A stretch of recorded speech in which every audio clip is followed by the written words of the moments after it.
Hello, and welcome back to Baby Elias's stories. We now return to Eve by Iris Johansen. Chapter 9.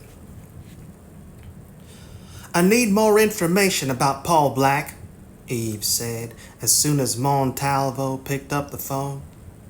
You said you try to find out more about him after we crossed the other two suspects off our list. You're back on the hunt. I was wondering how long you'd be able to resist temptation. There was no question that I was resisting anything. I've just been busy. And Joe Queen had nothing to do with your hiatus? His voice lowered silkily. I'd never keep you from trying to find Bonnie. I'd be there by your side. I know what it is to lose someone. Yes, the skull that Eve had done the forensics reconstruction on had been Montalvo's wife. That loss had been one of the things that had bound them together. Joe isn't keeping me from trying to find Bonnie. He always helps me. She changed the subject. When I got the initial report, you told me that Paul Black was off the radar, and you didn't know where he disappeared. What else do you know about him? Why was he on your list? He was in jail in Atlanta on a DUI charge and told another inmate, Larry Shipman, he'd kidnapped and killed Bonnie Duncan. He was still drunk at the time, and when he sobered up, he told Shipman that if he told anyone, he'd cut his throat. Shipman wasn't going to run a risk when he didn't give a damn about anything but himself. Years later, when my investigators got hold of him, a nice amount of cash persuaded him he should care after all. But he was telling the truth? We won't know until we find Black. Shipman believed him. Did Shipman know anything else about Black? Can we go back and ask him questions? I'm afraid not. Why not? 6 months after Shipman talked to my investigators, he was sent to prison on a drug charge. Then we'll go to the prison. And 2 months after he was locked up, he was found dead in the prison laundry. Presumably, an inmate decided he didn't like him. They never found out which one. He paused. Cut Shipman's throat. Cut his throat? She made the connection. Paul Black's threat. But it had to be coincidence. That was years later. But it was only a few months after he turned informer. A curious coincidence. It interested me when I heard about it, but you were looking in another direction. Besides, Paul Black was still not to be found no matter how hard we tried. The timing had probably been no more than coincidence. The idea that Black had been hovering over Shipman all those years, waiting for him to break his silence, was far-fetched and totally chilling. What was Paul Black's background? He was orphaned at 3 and grew up in Macon, Georgia, in a church orphanage. He got a construction job at 17 and went to Athens, Georgia. He got in trouble almost immediately and spent time in jail for robbery. After he was paroled, he worked as a fry cook, then was arrested again when he almost killed another cook with a butcher knife. Paroled again 2 years later and disappeared for a while. Next appearance was in the county jail when he talked to Shipman. Do we have a picture of him? Yes, I'll send you his mugshot when we hang up. Pretty ordinary looking guy. Any other questions? No idea where he is? Not a clue. Another question. Did you ever hear of him working with anyone? A silence. And that's an odd question. Did you? I need an answer, Montalvo. As far as I know, he was a lone wolf. Obviously, he couldn't even get along with the people he worked with. Was he ever in the service? No. And he disappeared right after he told Shipman he killed Bonnie? That's right. He paused. You're very intense. How far along are you on this hunt, Eve? Not far enough. Thanks, Montalvo. I'm dismissed, but I don't want to be dismissed. I'll keep on looking for information about Black until I find enough that will make you want to take me along for the ride. It sounds as if there's something intriguing in the wind. And Montalvo will do it, she thought. She'd been lucky if he didn't show up on her doorstep anyway. Montalvo was completely unpredictable. Goodbye, Montalvo. Goodbye, Eve. I'll be in touch. He hung up. She was afraid he would be in touch. Again, if she moved fast enough, she might avoid Montalvo's interference. She heard a ping and accessed the photo Montalvo had sent her. The mugshot of Paul Black was not flattering. In the photo, he appeared to be in his late 20s, with dark crew-cut hair and eyes that could be either brown or gray. His nose was long, and his mouth was wide and full. As Montalvo had said, very ordinary. She put her phone away and stood for a moment, looking out at the water. Peaceful, soothing to the soul. She'd stay a moment, drink it in, and let it bring her that same peace. There was nothing serene about her own soul tonight. She was too lost in disturbing memories and intense worry about the future, all of which were swirling around her like a tornado. John Gallo was out there somewhere. Who was he now? And what had he become during these many years? She could not imagine him a murderer. Not even when she had seen how violent he could be. But she could also be violent. She had found out that truth in the years of hunting Bonnie's killer. There was no question at all in her mind that if she found that John Gallo was the murderer of her daughter, she'd kill him without a single qualm. Bonnie deserved her revenge. She could feel the anger begin to sear through her and took a deep breath. So much for serenity and the search for peace. There would be no peace for her anytime soon. It would be better not to think at all. She would just try to be patient and wait for Catherine's call. You're never patient, Mama. Bonnie. Eve looked over at the little girl sitting with her back against the porch rail. Dressed in jeans and the Bugs Bunny t-shirt she'd been wearing the last time Eve had seen her. Curly red hair shining in the moonlight. She felt the same rush of love she always felt when Bonnie came to her. That's not true. I've been patient for a long time, since I lost you, baby. Bonnie's face lit with her luminous smile. But you didn't lose me, did you, Mama? I'm always here. Eve had thought she had lost her forever and had been spiraling downward toward death herself when she had begun to dream of Bonnie about a year after her disappearance. At least for a long time, she had told herself it was a dream when her little girl came to her, talked to her, brought her healing and comforting. It was only recently that she had accepted that Bonnie was no dream. I hate to tell you, but the fact that you're a ghost has a few disadvantages. Bonnie chuckled. What disadvantages? You know I'll always be with you.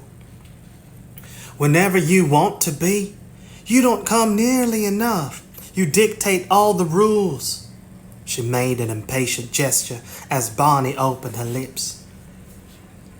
And now you'll say it wouldn't be good for me, that I have to live my life. You always do. Then I don't have to say it.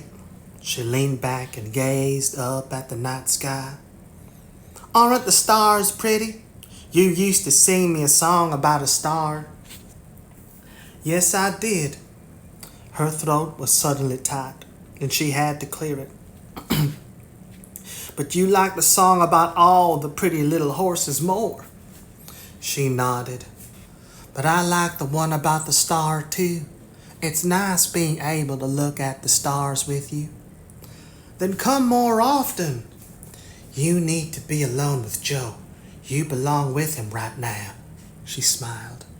"I try not to come too often when Joe is around. He tries to accept me, but I make him uneasy." Eve couldn't deny that was true. It was only recently that Joe had started to be able to see her daughter, and he was not comfortable with it. Joe was a complete realist, and the concept of Bonnie as a spirit battered against every bit of training and instinct. Well, Eve had been the same way at first, telling herself that Bonnie was only a dream or a hallucination. But after years, she had accepted that, by some grace of God, Bonnie was permitted to come to her. If that made her crazy, then so be it. "It may be different once we found you and the man who killed you, baby." "Maybe, but it's you and Joe who are important. I shouldn't matter this much to either of you." Eve shook her head. "Stop preaching at me. I've heard this before." Bonnie's smile faded. "But I have to keep saying it, particularly now. I'm afraid for you." Eve stiffened. "Why did you come tonight? Is it because of Paul Black?" "Partly, but there's so much else." "Is it John Gallo? He's your father, Bonnie."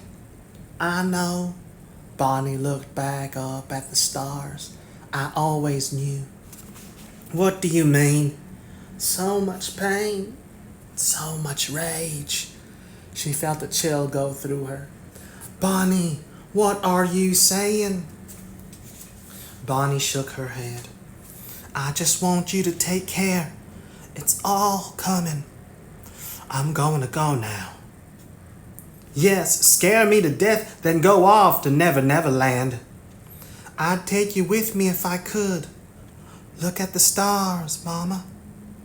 "You just don't want me to see you go. It hurts you." Eve raised her eyes to the starlit night. "What happens in Never Never Land, Bonnie?" "All good things." "I'm glad. I want everything good for you, baby." Bonnie didn't answer, and Eve knew that she was gone. But Eve didn't look back at the step on which Bonnie had been sitting. She kept her gaze on the stars and thought about Bonnie and Never Never Land. Mescal, Utah. "Nat Queen is coming up the drive," Bill Hanks said as he put down his phone. "He said you were expecting him?" "For a long time." John Gallo gazed down at the chessboard. "No one is with him?" Hanks shook his head. "And Brian did the usual search at the gates. He's clean." "As clean as can be. As clean as he can be. I'm sure he has some dirty tricks up his sleeve." Gallo moved his queen. "Checkmate." He got up from the game table. "Bring him in as soon as he gets here." He moved over to stand in front of the floor-to-ceiling windows overlooking the Rocky Mountains. He'd bought the ranch because of that view, and the fact that he could not be approached without knowing about it at least 20 minutes in advance. He ordered that Nate Queen pass through the 1st Brigade without a challenge, but no one got past the gates without being searched. "You're completely paranoid, do you know that?" Queen asked irritably from the door. "And I didn't appreciate the body search." "You should expect paranoia." Gallo turned to face him. "I have a mental problem.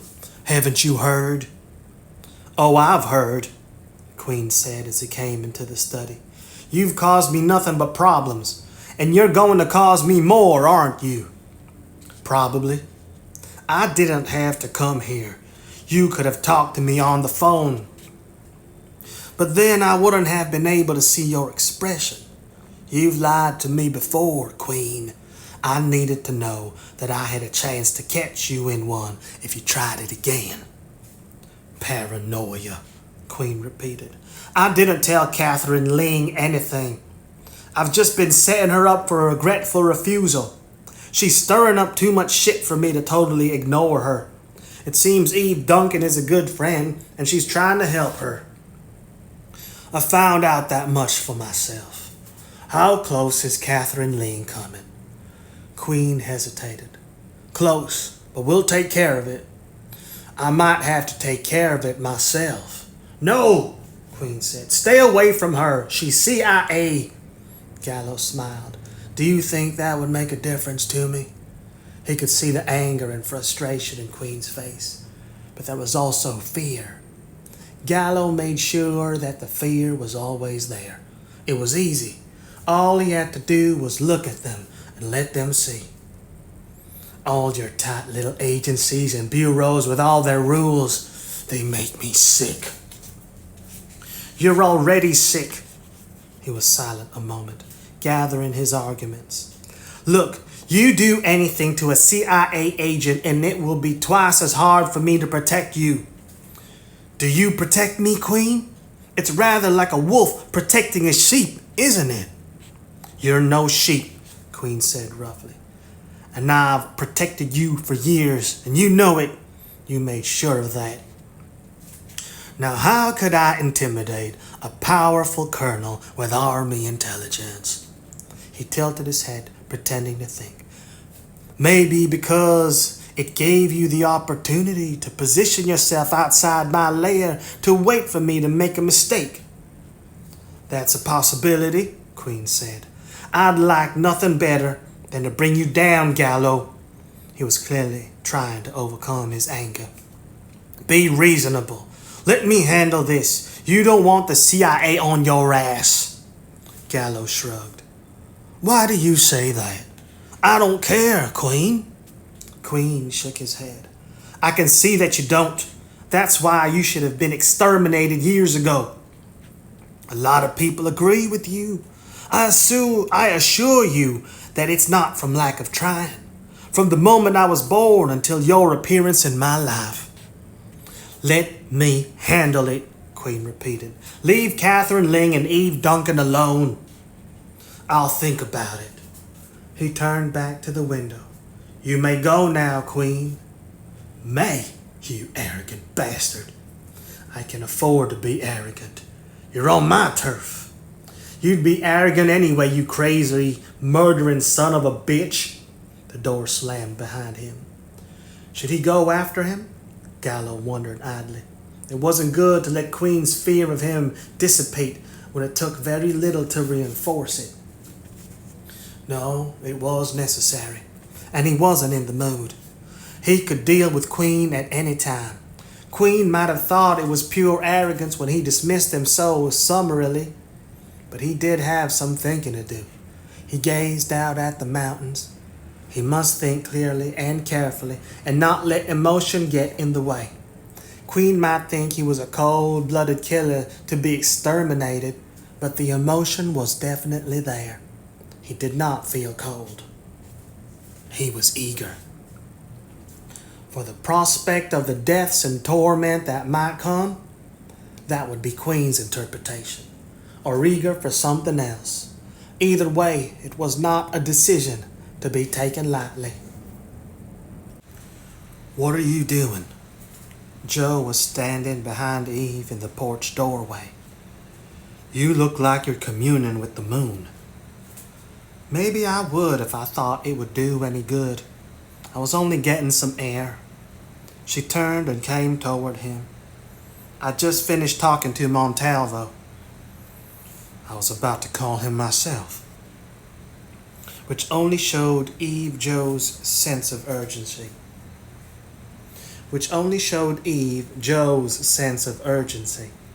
Montalvo and Joe were on guarded terms most of the time.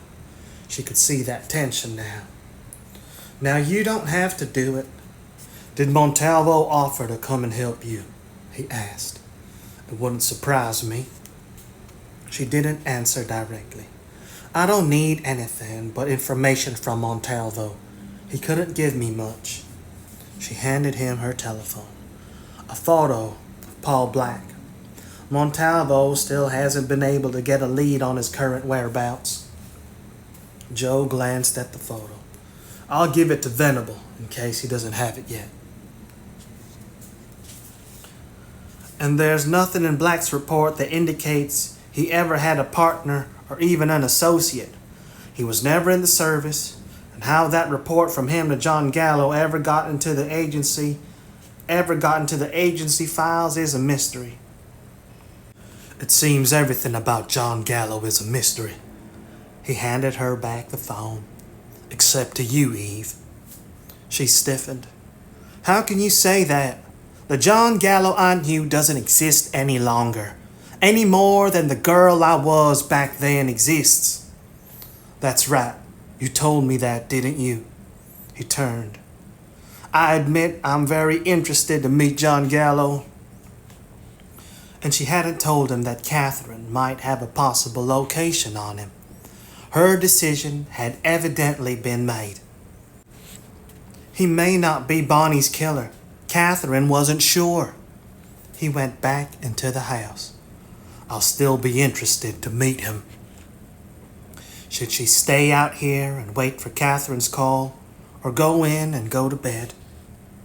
She hesitated before following Joe inside.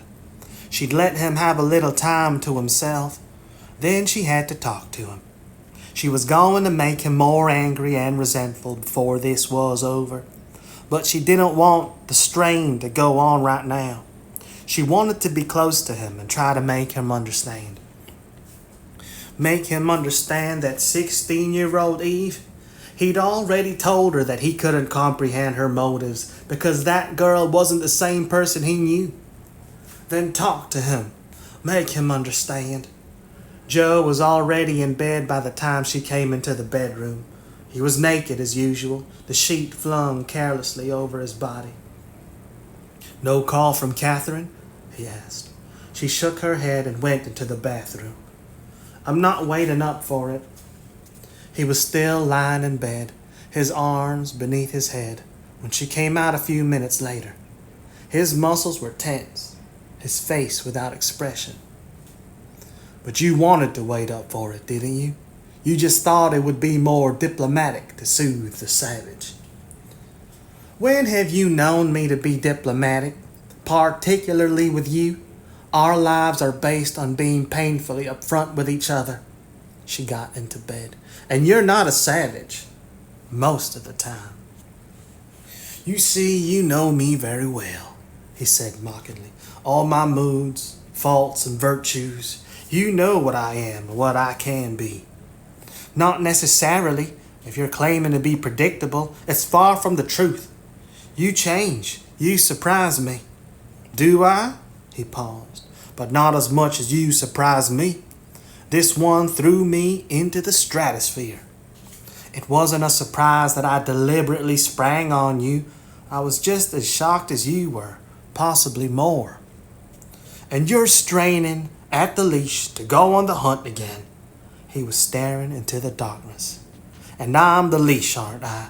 You want to break free and go find Paul Black and Gallo. I don't regard you as some kind of restraint, Joe. You've always helped me. Be honest. It's just that this time I'd feel more guilty if anything happened to you. She wearily shook her head. Or maybe not. I always worry that I'm going to get you killed when I'm the only one who should be putting her life on the line. Perhaps this time it just seems different. Because of Gallo. Yes. And because it could have been my mistake that caused Bonnie to be killed if I linked myself with a monster. You don't blame me any more than I blame myself for being such an idiot. I don't blame you. I don't have no right. I have no right. I was no saint when I was a kid. Hell, I'm no saint now. That's not why I'm so damn upset. Then why? I'm jealous. What? Oh, not of Gallo, he added grimly. Though that may come. I'm jealous of the fact that there's part of you I don't know, that I might never know. I hadn't thought about it before.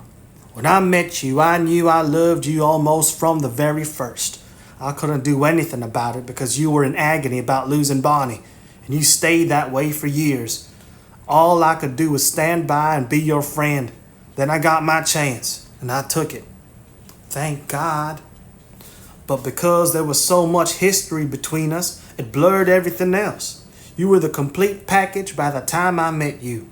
I couldn't imagine you any differently. A very broken package. She cuddled closer to him.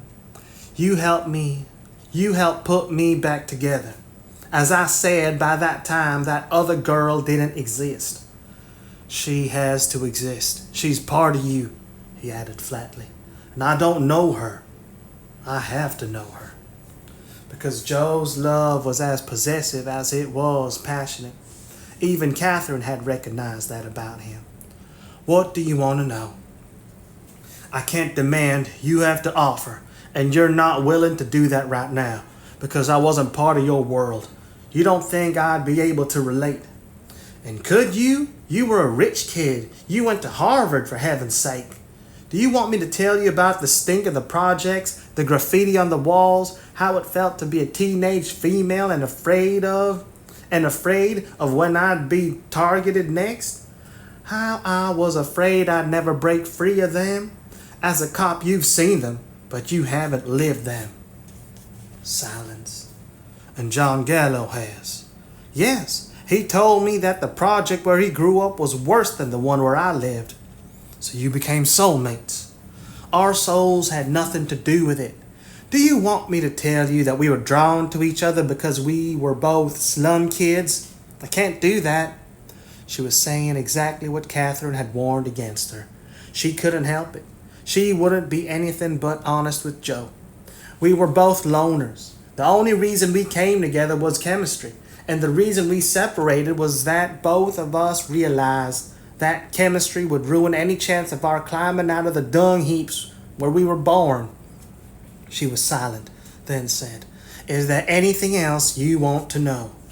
Hell yes, every single detail. But I'm not going to ask because that would probably drive me crazier than not knowing.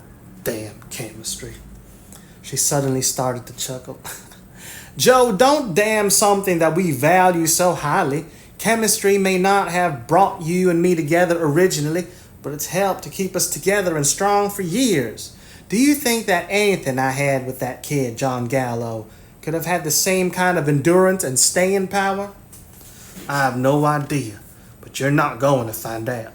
He was suddenly on his knees on the bed, and I find I'm becoming annoyed at being thought of as the steady-born stallion in the barn. He threw the sheet that covered them on the floor.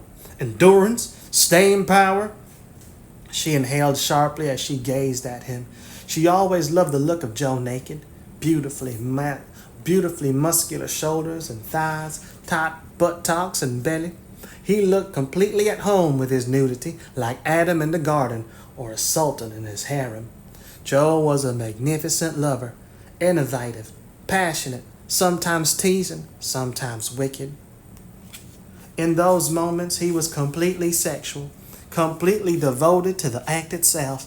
Yet tonight, there was something else.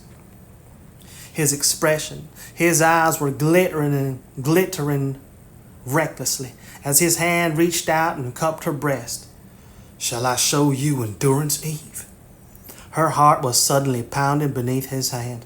I don't know. Should I be worried? Not you. His mouth was suddenly on her nipple, drawing strongly. You can take me. His lips moved down to her belly. You can match me. We just have to go to the next level. He moved over her, cupped her buttocks in his two hands, and sank deep, like this. The fever was starting.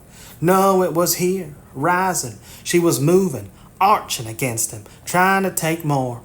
That's right. His tone was guttural. His words came hard and fast with every thrust. Give me everything. Harder, madness, deeper. It couldn't be deeper, but it was. Her entire body was on fire. The sensitive nerves beneath her skin were causing the flesh to swell, become part of the act itself. He was shifting her back and forth and rotating each movement, taking, building, peaking. Now, he whispered in her ear. He whispered in her ear. Now, Eve. He drove deeper. She arched. Her teeth bit into her lower lip as her entire body convulsed. Joe! Pleasure, intense, explosive, mind-blowing. She was panting, clinging desperately to him as the room whirled around her. Over. Dear heaven, it had been more intense than she could. But it wasn't over. Her gaze flew up to his face. You didn't. No. His mouth was tense, but full and sensual. Everything about him held that same extreme sensual tension. He lowered his head and kissed her, his tongue teasing hers. Then outlining her lower lip, he whispered, endurance. And he started to move again, skilled, teasing, alternating hard and gentle. Her climax had been so intense it wasn't possible that she could climb to that peak again. But it was happening. Joe was bringing her with him, using every sexual skill in his arsenal. And it happened again. Endurance? Joe asked as he looked down at her. Not such a bad trait, is it? And he started to move once more. The entire night became a sensual dream of arousal and satisfying that arousal. It was hours later that the passion ebbed enough for her to roll over and put her head in the hollow of his shoulder. It was her favorite place. But tonight, even that position seemed to lack a certain security. Were you angry? Did I seem angry? I guess not. It was just fierce. Did you enjoy it? Of course I did. Don't be an ass. You were extraordinary. Then I'll have to do it more often until it becomes ordinary. He kissed her temple. And then we'll go on to the next level. There can't be a next level. Yes, there is. We'll find it. His tone was absolutely positive as he got out of bed and strode toward the bathroom.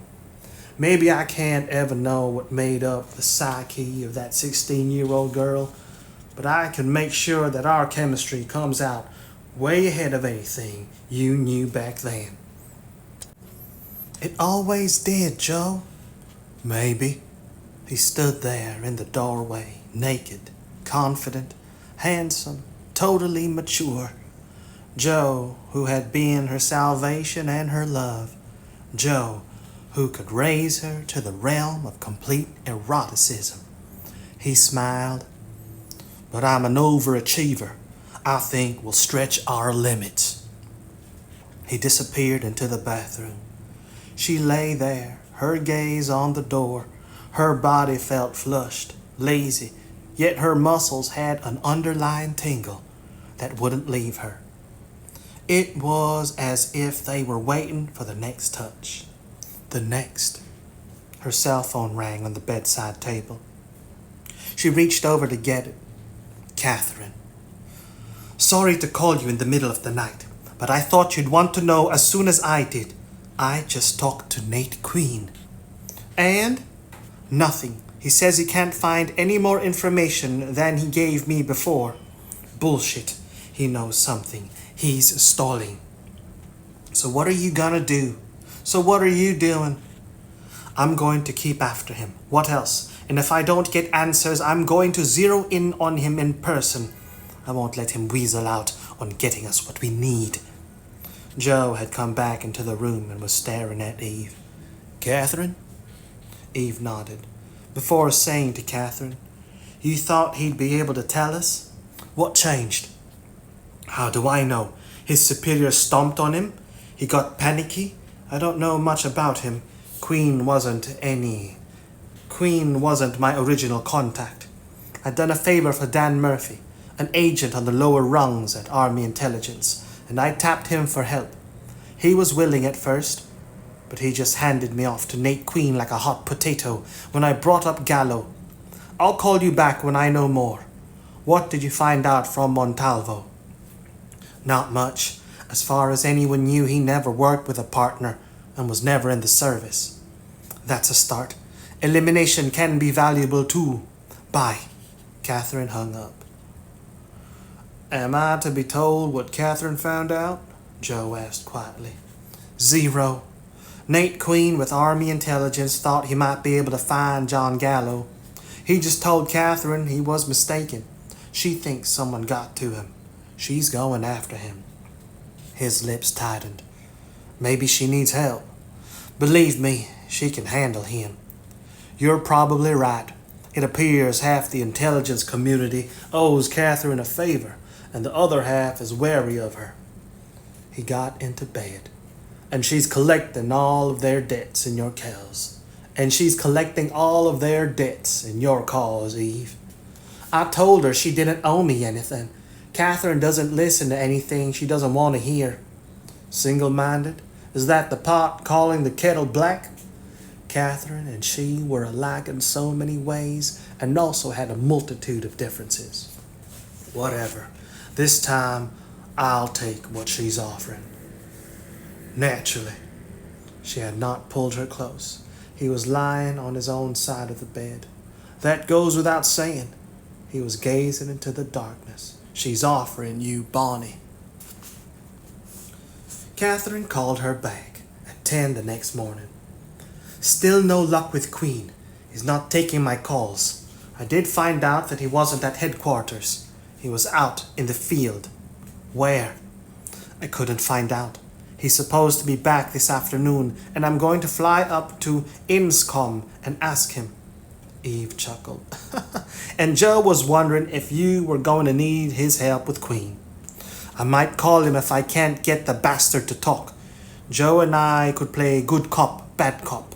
We'd be a good team. Is he at the precinct today? Yes, it's a wonder he keeps a job the way I constantly pull him away from it. I didn't notice any pulling. Are you working? Not yet. My adopted daughter Jane just called me from London, and we talked for a while. But I bet not about Gallo. No. Why would I worry her? She'd want to jump on a plane and come here. This is my problem. She added, but I'll be working soon. I'm expecting a skull from Austin, Texas today. A little boy they found buried in the woods near the freeway. I'm glad you have something to keep you occupied. Otherwise you'd be a basket case. I'll try to give you a heads up as soon as I corner Queen. She hung up. Eve pressed the disconnect. Nice of Catherine to be concerned about Eve's mental health, but she would be a nervous wreck whether or not she was working. It was all a matter of degree. It was after 10. The FedEx truck should be bringing the skull from Texas. She got a cup of coffee and went out on the porch to wait for it. It was a sunny day and the lake was reflecting the incredible blue of the sky. It would be good to sit here and enjoy until she had to start work. Her cell phone rang. Catherine again? She checked the caller ID. She stiffened. It was not Catherine.